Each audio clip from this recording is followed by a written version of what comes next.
So ngasho ngithi the way ngikhule ngakhona na the way ngikhuliswe ngakhona nayo iyele yaba nomthelela somehow empilweni yami kakhulu futhi hayi kancane, because lezo zinto lezo khane ngirealize manje ukuthi I was doing 1 because of u2, I was doing u2 because of u3.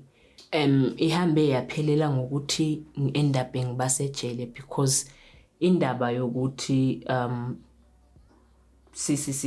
bayisizol ne nama drugs azange ngiyenze indaba ende because kwafika le ndaba yemoto and ngabona kuyiyo enemali eningi enengathi i-right anyana.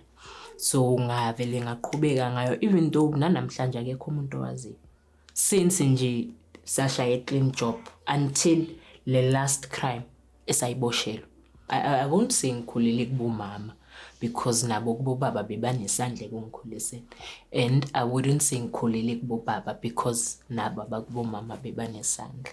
Ekhaya from eCape Town singabe Sotho ezolizwe igama lami Mponing. Isikolo ngihambe naso ngaphelela grade 9 the time kushona ubaba from la ngaphandle, and then mangaphakathi ke kula ngiyoqedelela khona. After kushona ubaba kulana vele impilo yaqala khona okuba nzima. Impilo yiyo beyinzima, besidonsa kanzima eCape Town, bekuhlezi kunezinto ezirong. So bungafeel like ingathi ungaya esikolweni umuntu because uyazi uzobuya esikolweni ukhala. There are also ama-bullies esikolweni abazobukisa ngawe, abazokuhleka, abazokwenza i-laughing stock around the school. So it was no longer safe for me ukuthi ngiye esikolweni. Kulana ngaziqala khona ukuzivalela endlini, ukubhema izol, because mangibhema izol kulana bengifila khona engathi ngifila ngcono. But nalapho izol angivelanga ngayibhema, ngayiqala lapho, ngayiqala actually umama saphila because umama bekajola no baba ka sister wami eLasbon, which is he was a drug lord. Like bekasaje yilona futhi ugcina bulalo mama wami. Yenzeka physically right in front of my eyes. Kulezi zinto zakhe bekazenza zokuba abusive, ashaya umama phambi kwami, enza yonke leyo nto leyo. Kula ngiqale khona ukubhema izolo during that time, because each and every time ngibhema izolo bengizizwa ngathi ngcono, ngingafeel pain, ngibe numb. Ekuyekeni kwami isikolo kulana ngaqala khona ukudayisa ama drugs. After lapha ngithi uyazi khambe kulevele nyukele, because that's also when I started committing a crime. But yona a crime, I won't say I committed a crime because of besilambe khaya noma ini. Ngasho ngithi i-crime yaqala ngokuthi I was angry.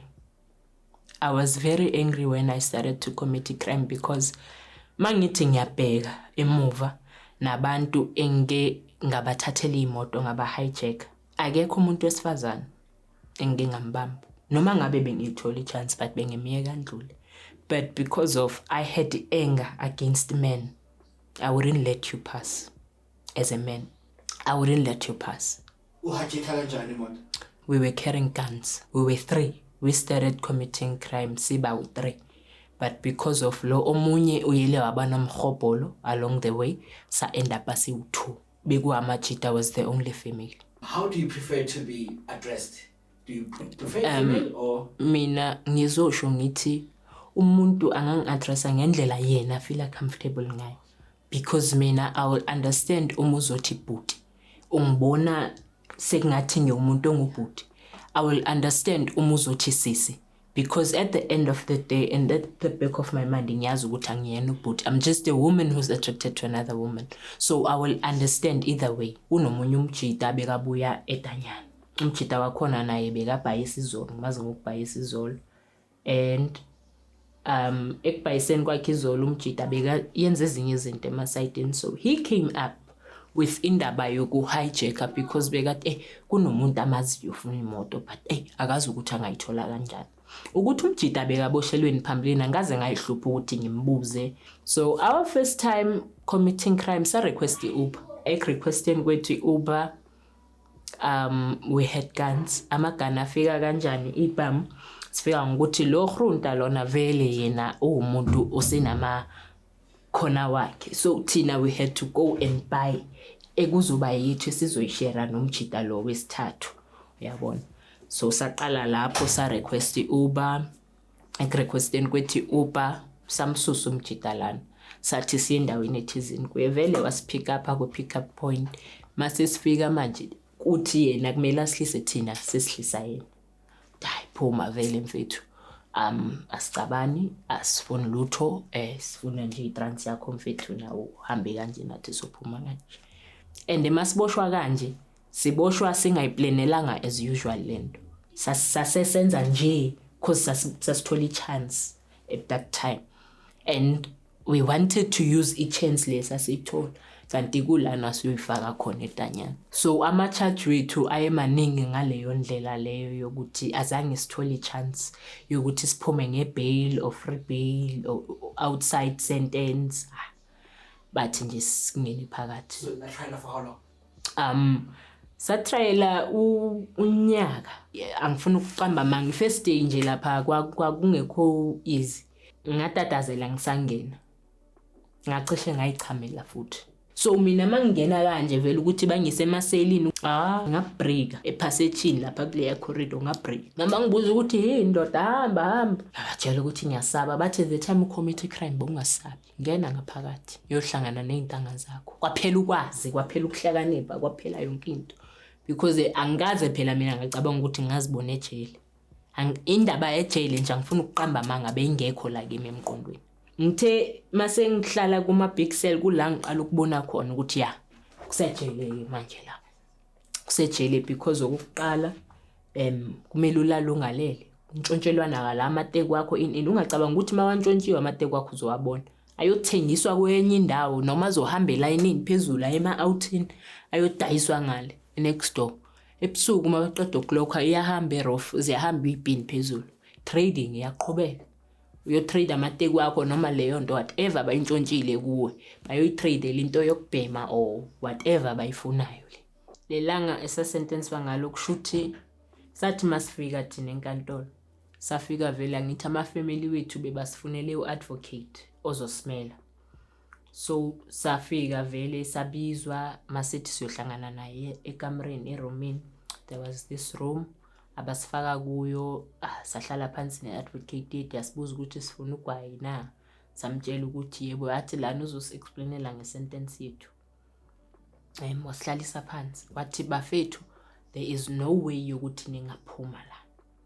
And isikhathi enisibekelweyo wena ubekele 20 years wena ubekele 25 years because of ama-crime win, ama-charges win maningi. And mind you i-charge ne-charge ine-sentence yayo. Awekho amathuba ukuthi ningaphuma. So mina ngihleli phansi nabo ngazama ukunelwela, ngazama ukunediscussela ukuthi okay at least ke ngenxa yokuthi ningama first offender ene ngapha njengokuthi ningama first offender ne-underage. Bathi kimi singayehlisa nje kuphela isentence mina bangiphulela 5 naye bamphulela 5. Basuspenda i5 years kimi nakuye basuspend i5 years. Kuthe lama ngisengigwetshwe khona. Sengibuyela lapha futhi.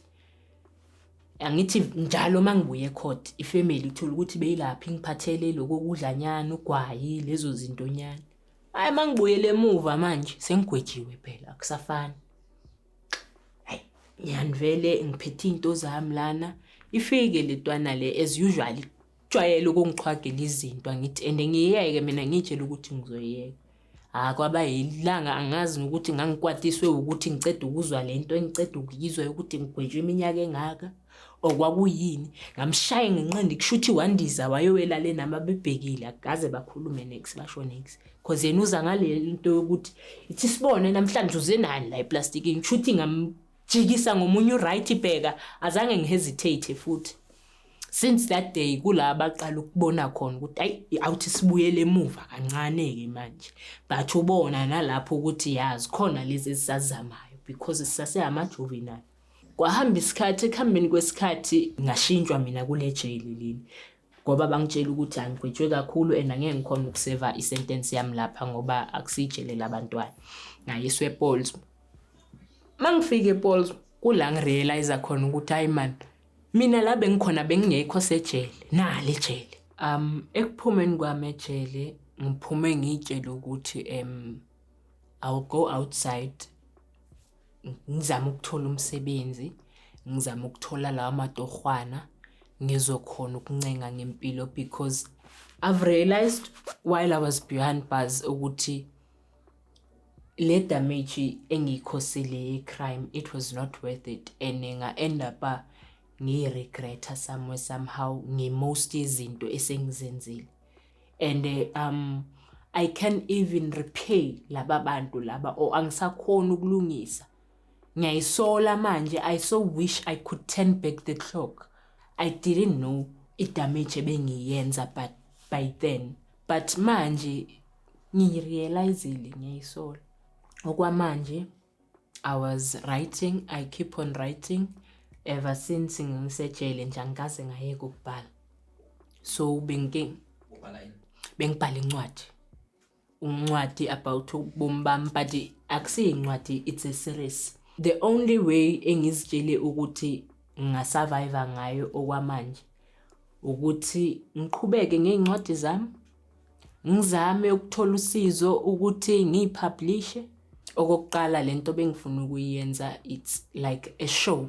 I'm trying to bring izwi labantu aba behind bars kwi-community, because ayenzeki leyo nto. Into engizama ukuyiletha mina ebantwini na kwi-community is to let them know ukuthi there's still hope. Usizo engilidingayo ukuthi ngizenze lezi zinto is someone who will push, not someone actually, ngizosho ngithi ngidinga iy'bonds.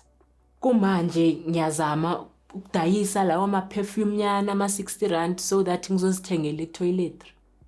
Ngizobona ukuthi ngidlani, ngizobona ukuthi ngicokani. This year I'm 25 years old. Impilo iyakukhulisa. Impilo ikhulisa umuntu, akusiyi isikhathi. Makusiyi isikhathi. Isikhathi ungathola ukuthi manje ngibize mhlambe untanga wami angeke aza kukhulumela, akazazi ezinye izinto mina esengiyibonile. Ngasho ngithi empilweni izinto engizifundile ukuthi if only you can stick kuma core values, as I said, you will never go wrong. Ama core values engikhuluma ngawo, it's respect, honesty, integrity ne-trust. Uma uhlonipha, respect, you will never go wrong. Because mind you, if I had respect by that time, bengeke ngize ngiyocommit crime.